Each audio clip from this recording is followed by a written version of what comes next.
all of our lands. It's time, Hiccup.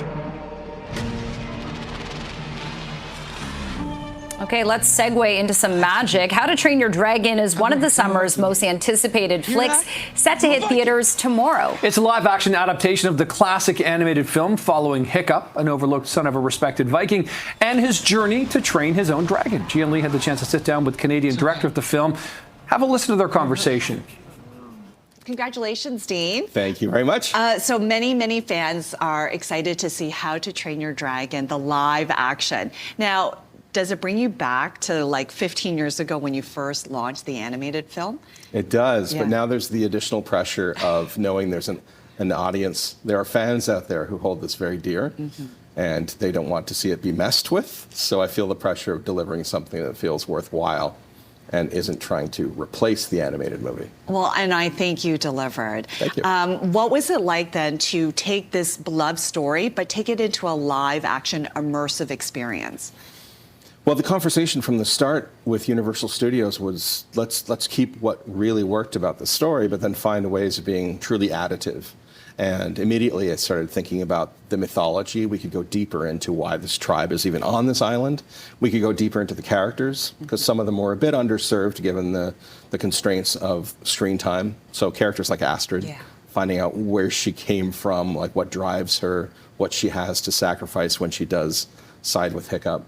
And then I thought the bells and whistles of live action, like the truly immersive, grounded, visceral nature of it, we could bring to these flying scenes in a way that makes it feel so photoreal and experiential.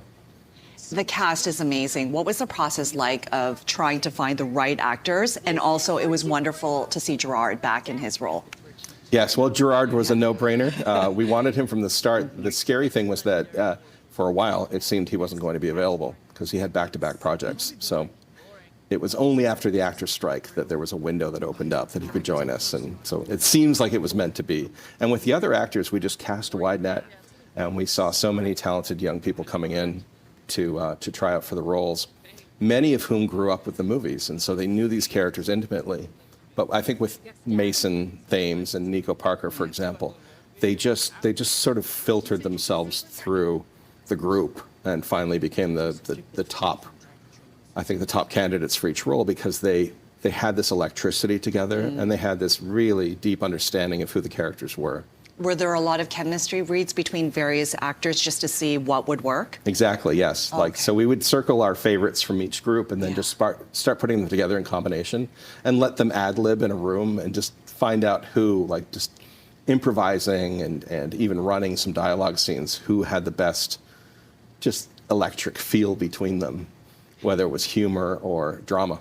As much as I love Hiccup and Astrid, I would think that Hiccup would have been a tough one to cast because it's just a very specific character in the animated version, and it's hard to find that mix of a little bit of quirky, a little bit of innocent, but also super smart and just have a big heart. Like, I would think that that would have been a tough one.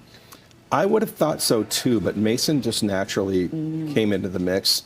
He was 15 when he auditioned. He was a bit of an outsider. He knew what it was like to kind of sit on the bench, to be ridiculed, you know, to carry that pain and cover it up with self-deprecating humor. And so that I relate very much to that character. I kind of lived that life as well. And so my eyes were peeled for that vulnerability, as well as, you know, sort of a sense of he's so physically capable, Mason, and he can actually inject a lot of the charm into his physicality. But for the most part, I think it's because he connected with that character and saw him as a hero. It's amazing. The chemistry between the actors are amazing. I want to talk about, it's really interesting that this is coming out at the same time that the live action for Lilo and Stitch came out, which you were very much a part of as well. Is it interesting to see the two films come out in the live adaptation? It is. It is fascinating to watch because obviously with How to Train Your Dragon, I'm very intimately involved in the writing and directing of the live action version. With Lilo and Stitch, though I was co-writer and co-director of that animated original, I've had nothing to do with its live action version. And so it's interesting to watch because I think there is there's something to be said for the authenticity and the sense of heart and knowing these characters and knowing the many, many iterations that went into making that animated original in both cases. The fact that I get to carry that into the live action medium, for better or worse, means it's going to have a certain consistency. Yeah. But you, I believe, might be the first person to be able to do this, take it from the animated film into the live action. I believe so. Okay. Yes, I believe so. I don't think, certainly not with any of the Disney remakes. Yeah. They've never gone to the original filmmakers, some of whom have passed away, you know, for the older films. But I think, yeah, this is the first time that Universal took a risk.